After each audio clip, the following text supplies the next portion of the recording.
तैमूर आया और छा गया। जी हाँ, बिल्कुल, पाकिस्तान ने एक नए क्रूज़ मिसाइल का तजुर्बा किया है जिसका नाम है तैमूर। इस मिसाइल की खसूसियात क्या हैं, इसकी रेंज क्या है और ये किस दुश्मन के लिए तैयार किया गया है? आमिर रज़ा मेरे साथ मौजूद हैं, उनसे बात करते हैं।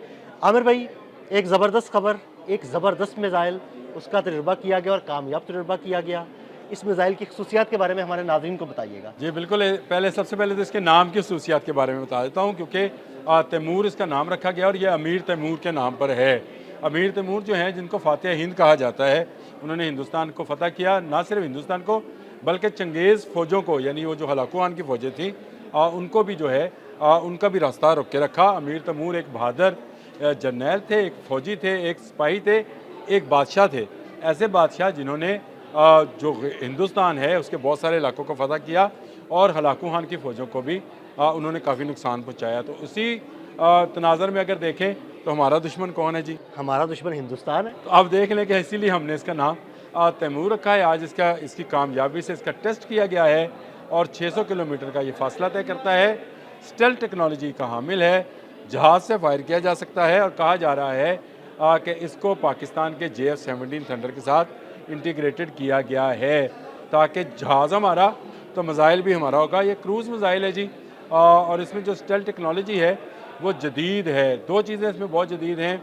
एक तो इसका जो टारगेट लॉक करने का ऑपरेशन है वो इतना मजबूत है कि उसको डी ट्रैक नहीं किया जा सकता है।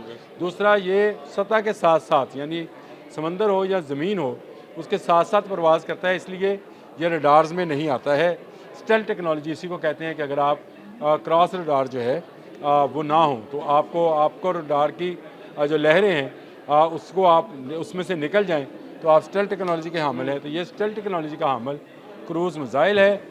इसका हमने एक्सपोर्ट वर्जन भी बनाया है। खुशी की बात यह है वो 290 किलोमीटर की रेंज रखता है, जबकि जो हमारे अपने जहाज़ों पर नस्ब किया जाएगा उसकी रेंज जो है 600 किलोमीटर होगी। आमिर भाई, 600 किलोमीटर बड़ी रेंज है। जब ये मैंने सुना था तो मुझे खुद हैरत हुई कि पाकिस्तानी इंजीनियर और पाकिस्तान एरोनॉटिकल इंजीनियर्स का ये कमाल है। इसीलिए हमारे ज़हीरुद्दीन बाबर साहब ने जो है खुद इस टेस्ट की निगरानी की। उन्होंने देखा भी, हमारे जो एयर चीफ़ हैं, और कामयाबी के साथ ये अपने हदफ तक पहुंचा है।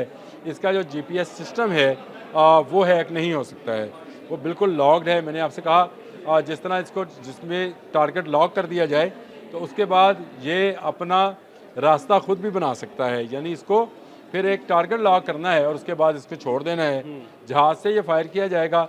स्पीड इसकी जो है मैंने आपको बताया कि 980 किलोमीटर के दरमियान इसकी स्पीड है, यानी 1 माह की स्पीड तकरीबन ये बनती है। इस स्पीड के साथ एक क्रूज़ मिसाइल एक जहाज़ से लॉन्च किया जाए और वो जो तस्वीरें हैं जिसमें ये नस्ब है, तो ये ख़ुद एक खौफ की लामत है दुश्मनों के लिए, उन लोगों के लिए जो पाकिस्तान के मुतल्लिक ऐसे नज़रियात रखते हैं कि शायद वो पाकिस्तान को फ़तह कर लेंगे। अब उनके फ़तह होने के दिन आ गए। तैमूर जो है पाकिस्तानी फ़ौज में, यानी पाकिस्तानी एयर फोर्स में शामिल कर दिया गया। और तैमूर के आने से एक चीज़ और भी हुई कि पाकिस्तान इस हवाले से भी कि जो जहाज़ के ज़रिए क्रूज़ मिसाइल फायर किए जाते हैं उसमें भी खुद इन्हिसारी की तरफ चला गया है। ये एक बड़ी अच्छी बात है कि पाकिस्तान इस टेक्नोलॉजी का हामिल मुल्क बन गया है। मैं हमेशा कहता हूँ कि ठीक है, हमें बहुत ज़्यादा मदद दरकार रहती है और मदद की भी है चीन ने हमारी, लेकिन इसके बावजूद हमने हमारे साइंटिस्ट ने, हमारे एरोनॉटिकल इंजीनियर्स ने और हमारे जो सिपह सलार हैं, उन्होंने इस बात पर खुसूसी तवज्जो दी कि टेक्नोलॉजी हमारी अपनी होनी चाहिए, हमें किसी का मोहताज नहीं होना चाहिए। अपने दिफा के लिए सारी चीज़ें हमने बनाई हैं, हमने किसी मुल्क को फतह नहीं करना है। हाँ, कोई मेरी नज़र से देखेगा तो फिर उसकी खैर नहीं। देखिए, वो आप चाहे मगरब से आए, अफ़गानिस्तान की तरफ से कोई दुश्मन, या मशरक़ से हिंदुस्तान की तरफ से आए, उसको भरपूर जवाब दिया जाएगा। अच्छा, खुशी की बात यह है कि इसका हमने एक्सपोर्ट वर्जन भी बनाया है और हम JF-17 थंडर ब्लॉक 3 भी एक्सपोर्ट कर रहे हैं आज़रबाईजान को। इंटीग्रेटेड हो जाएगा नेचुरली, उसमें इंटीग्रेटेड हो जाएगा। और उसमें इंटीग्रेटेड होने का मतलब ये है कि अब हमें वो जो हम कहा करते हैं कि हमें बाहर से मिसाइल्स लेना पड़ते हैं, जैसे एयर टू एयर मिसाइल्स में हमने फाज ग्रुप के मिसाइल्स जो हैं उनको इंट्रोड्यूस करवाया है, ताकि कम अज़ कम हमारा इंसार जो है PL-15 और PL-17 जैसे मिसाइल पर हो, बाहर से हमें बवक्त ज़रूरत मांगना ना पड़े कोई चीज़, बिल्कुल ऐसे ही। हमारे अपने पास मौजूद हो। जब टेक्नोलॉजी आपके पास अपनी होगी तो आप उसको फायर भी कर सकते हैं, बना भी सकते हैं और बेच भी सकते हैं। देखिए अच्छा आमिर भाई, एक और बड़ी ज़बरदस्त बात ये है कि जब आपकी टेक्नोलॉजी अपनी होती है ना, तो आपको उस टेक्नोलॉजी की एक-एक चीज़ पता होती है और इंटीग्रेशन में आपको बड़ी आसानी रहती है। ये बात बिल्कुल ठीक आपने कही, क्योंकि जहाज़ हम खुद बना रहे हैं तो उसके साथ इंटीग्रेट करना जो है, और मेरी इतलात के मुताबिक इसको 2 जहाज़ों के साथ इंटीग्रेट किया गया है, मिराज के साथ भी किया गया है, और जिसका अपग्रेड वर्जन जो है इस वक्त हमारे पास मौजूद है, और JF-17 थंडर के साथ भी किया गया है। तो ये एक मैं समझता हूँ कि डबल मज़ा है, यानी ये मिसाइल जो है दोनों जहाज़ों में इस्तेमाल हो सकता है, और आने वाले वक्त में इसकी अहमियत और ज़्यादा हो जानी है, क्योंकि हमारा दुश्मन मुल्क जो भारत है उसके मतलब मुख्तलिफ थिंक टैंक्स कह रहे हैं कि वो अपनी शिकस्त का बदला लेने की सोच रहा है, लेकिन ऐसे तैमूर जैसे मिसाइल्स के होते हुए मेरा ख्याल है उसके इरादे, नापाक इरादे जो हैं उसके दिल के अंदर ही दफन हो जाएंगे। अच्छा आमिर भाई, आपने ये बात की मेराज की और JF-17 थंडर की, तो बड़ी ज़बरदस्त बात है कि दुनिया के कई ममालिक अभी तक मेराज तैयारे इस्तेमाल कर रहे हैं। तो अगर हमने मेराज तैयारे के साथ इसको इंटीग्रेटेड कर लिया है, तो वो ममालिक हमसे ये तैमूर मिसाइल भी खरीद सकते ये अच्छी बात है। देखिए, दो ममालिक की दो किस्म की टेक्नोलॉजी है। मेराज जो है फ्रेंच टेक्नोलॉजी है, बिल्कुल। और JF-17 थंडर चाइनीज़ टेक्नोलॉजी का हामिल जहाज़ है। यानी बनाया तो हमने है, उसकी टेक्नोलॉजी हमारे पास आ गई है, लेकिन ये टेक्नोलॉजी आगाज़ इसका जो है वहीं से जोंगफेंग से हुआ था, और वहीं से इसको JF कहा जाता है।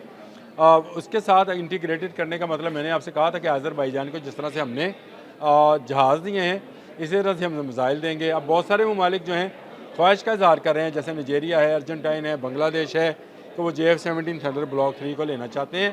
तो उनको इजाफी तौर पर साथ जो है, आजकल आपको पता है कि जो चीज़ें किसी जहाज़ के साथ इंटीग्रेटेड होती हैं, अगर वो किसी दूसरे मुल्क से लेना पड़े तो एक नए मुआहदे में जाना पड़ता है। पहले आपको अगर पाकिस्तान नहीं देना है तो पहले उसको चीन से इजाज़त लेना पड़ेगी, तब वो किसी थर्ड पार्टी को देगा। चीन इजाज़त देता है, नहीं देता है।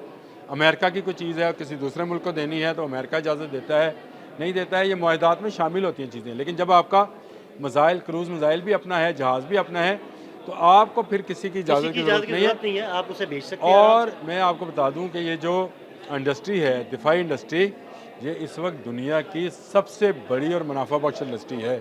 दुनिया के बहुत सारे ममालिक बशमूल स्कैंडिनेवियन कंट्रीज़ जो हैं वो खुद तो जंग नहीं करते, अपनी फ़ौज भी नहीं रखते, लेकिन तोपे बनाते हैं, जहाज़ बनाते हैं और असला बनाते हैं। क्यों? क्योंकि उनकी इकानमी इस पर बेस करती है कि वो दुनिया भर में अपना असला फ़रोख्त करें। देखिए, तनाज़ात रहते हैं, तनाज़ात होते हैं और तनाज़ात चलते रहते हैं, तनाज़ात रुकेंगे नहीं। जब तक भारत जैसी हिर्स और अफ़गानिस्तान जैसी दहशत गर्दाना सोचें मौजूद हैं, उस वक़्त तक तनाज़ात दुनिया के किसी खत्ते में ख़त्म नहीं हो सकते। कोई ना कोई इसराइल किसी न किसी गज़ा पर, मज़लूम पर जुल्म ढाने के लिए बैठा होता है। कोई ना कोई अमेरिका जैसा हाथी जो है वेनेज़ुएला को अपने पाँव के नीचे दबाने के लिए तैयार होता है।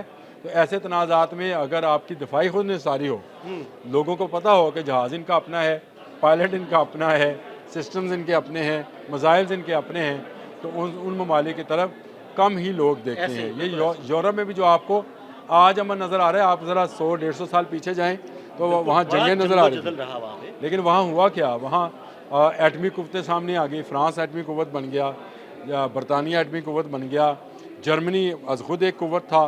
तो तमाम जंगों के बाद अब वो जो हैं एक अमन के साथ, एक वीज़े के साथ, यूरो वीज़े के साथ सफ़र करते हैं। उन्होंने फ़ैसला कर लिया कि वो आपस में जंग नहीं करेंगे। हाँ, दुनिया के मुख्तलिफ तनाज़ात में वो अपनी नाक ज़रूर घुसेड़ते रहते हैं, वो एक अलग कहानी है, उसको बयान ना ही किया जाए।